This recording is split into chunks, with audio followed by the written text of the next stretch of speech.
Your parents were right. Go make your bed. Studies show that performing the simple task of pulling up the covers and straightening the pillows can make people happier, more productive, and more disciplined. Almost everybody has experienced the harassment and nagging that parents use when urging their children to make the bed. It's also safe to say that nearly every person has heard an annoyed child responding back with, "What's the point? I'm just going to mess it up again." Which leads us to the question, what is the point?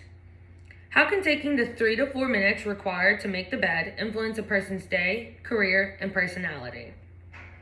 According to an article entitled, "What is Self-Image and How Do We Improve It?" written by Courtney Ackerman and published on Positive Psychology, self-image is a number of self-impressions that have built up over time. An influx of positive self-impressions leads to a person who's more confident in their thoughts and actions, while an influx of negative self-impressions can lead to a person who is doubtful or insecure in their actions. Therefore, the more positive self-impressions a person can build or accumulate, the higher their self-image will be. Naval Admiral William McRaven, the commander of U.S. Special Operations, gave a commencement speech to University of Texas at Austin in 2014 to their graduating class. He spoke on the lessons that he learned in basic SEAL training. The first thing he mentioned was how each training day began with his instructors inspecting his bed. He remarked that at that time, this seemed ridiculous, seeing how they were training to be fierce and courageous warriors of the United States.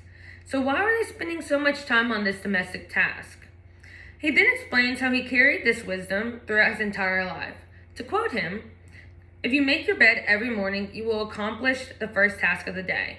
It will give you the sense of pride and will encourage you to complete another task, and another, and another."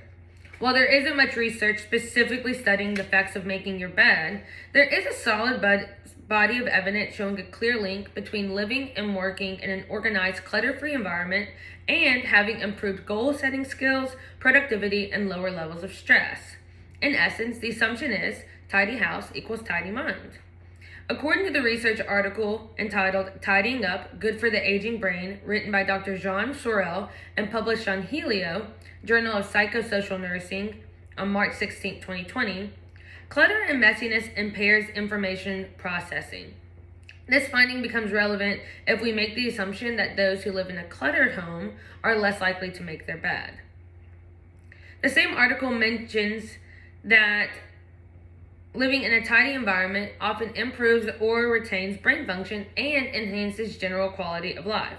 According to a study performed by Best Mattress Brand and published on their website on April 17, 2020, and an article written by Lauren McVoy entitled "Can Making the Bed Make You Happier?"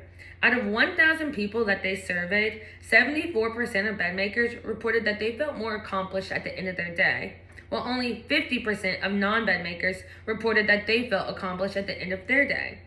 The study went on to ask participants how soon they began to work on tasks after arriving at work. 37% of bedmakers reported that they took their time before starting their work. However, a whopping 57% of non-bedmakers reported that they took their time before working after arriving at work. The study also concluded that bedmakers were more likely to follow routines, to do household chores, to organize and plan, to show up to work on time, to budget and track their finances, save and invest their money, eat healthier, exercise, and set or track personal goals. They also found that non-bedmakers were more likely to hit the snooze button, stay in bed for a while, and they also found that on average, non-bedmakers got less sleep than the bedmakers. Shockingly enough, the study also found that 71% of bedmakers consider themselves happy, while 62% of the non-bedmakers consider themselves unhappy.